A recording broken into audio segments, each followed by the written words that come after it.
creative, classy, and mouth-watering. Ganyan ang mga pagkaing prepared by chefs. World class, ika nga. Gaya ng mga Pinoy chefs na sina Paul Key at Dino Ferrari. Pinatunayan nila sa mundo na world class ang talento ng Pinoy when it comes to cooking. Itinanghal na grand winner si Chef Paul Key sa katatapos pa lamang na Top Chef Season 9 sa Texas. He is the first ever Filipino to become a top chef. He outcooked 29 chefs from all over the U.S. Si Chef Dino Ferrari naman, at the age of 26, won the grand prize at the E&O Search for the Next Celebrity Chef Competition last December 2011. Kaya naman, tumaas ang interes ng maraming Pinoy sa culinary arts ngayon.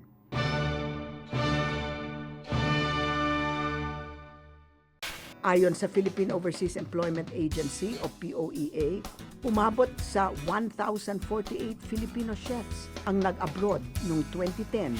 Nadagdagan pa ito ng 518 noong 2011. Why not nga naman? Sa hilig nating kumain, abay mahusay din tayong magluto. Like Chef Mauro Arjona Jr., ang executive chef at co-owner ng 13 restaurants at vice president and co-owner ng Chef's Quarters. Ang layo ng career na ito sa dati niyang trabaho na paggawa ng tsinelas sa kanilang bayan. Pakikwento mo, no, ha?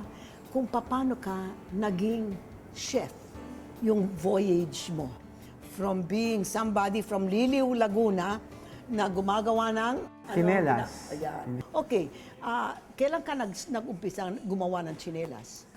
Pagka-graduate ko ng high school, 1983, siyempre, sa hindi na kayang pag-aralin eh. Kasi sa dami, 13 kami magkakapatid. 13 at number, ano ka sa... Pang-11. Ano ang bayad sa'yo pag gumagawa ng tsinelas? Noong time ko, 1983, isang pares ng tsinelas, piso. So nakakagawa ko 24 hanggang 30. Dahil salat sa pera, hindi nakatungtong ng college si Mau. Kwento pa nga ng ate ni Mau na si Teresita, halos lahat ata ng trabaho pinasukan na ni Mauro. Dito dati nagtatrabaho si Mau. Ito yung dati niyang ginagawa. Unahan niya, siya ay nagugupit ng ringgoma. Ito, ginugupit niya, nilagyan ng korte. Yan, gugupit. Tapos pagka ginagasgas niya.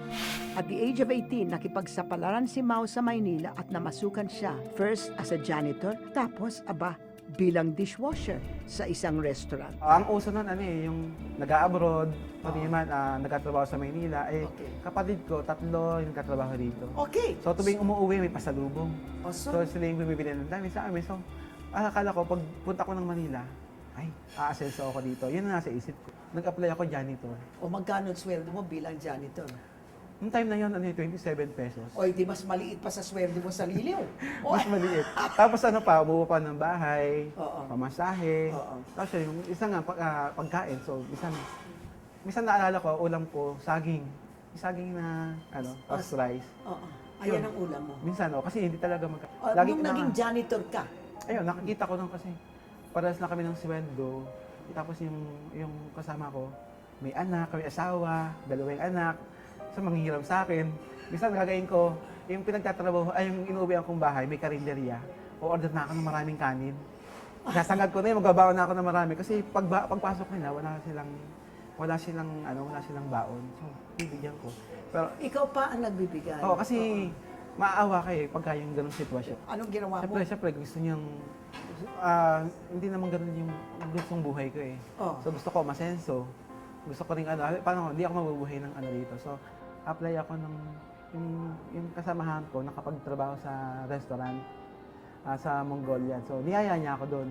Sabi niya, may bakante dito kasi noong time na yon ang Mongolian, in ang Mongolian 1986. Yung 8 all you can na Mongolian. Of course, masarap na masarap yun. Natatandaan ko yun. Natatandaan ko, 65 pesos yan eh. Oh. Meron pa nga nakaka-anim na balik. Oh. Kasi taga... So nag-apply ako ng dishwasher. Inside the kitchen, Mauro realized a dream. How did you go from dishwasher to cook or to assistant help? Nung nagdi-dishwasher ako, siyempre parang nakita ko, kasi una pa lang siyempre kwentuhan na ron sa trabaho, kung magkano sweldo mo. Ang cook doon, halos kalahati lang sweldo ng dishwasher. So parang pumasok agad sa isip ko, naku, ito na ako, magiging chef ako, magiging kusina. Ang tawag doon, chief cook, hindi naman chef cook eh. Chief cook. Chief cook, oh. Okay. Pag chief cook, malaking sweldo. Oo. So ngayon, mahilig na ako makialam ngayon, kaya na hindi ko trabaho, dishwasher ako na yung nagsasaing, ako na yung nagluluto ng employees meal. Aha. Tapos kahit na pagka yung, ako na yung Mongolia, mabilis lang eh, ganun-ganun lang yan eh, halo-halo lang. So natutunan ko ron. Nahirapan man, napursige pa rin si Mau na matuto. And from that moment on, Mauro's journey to become a chef began.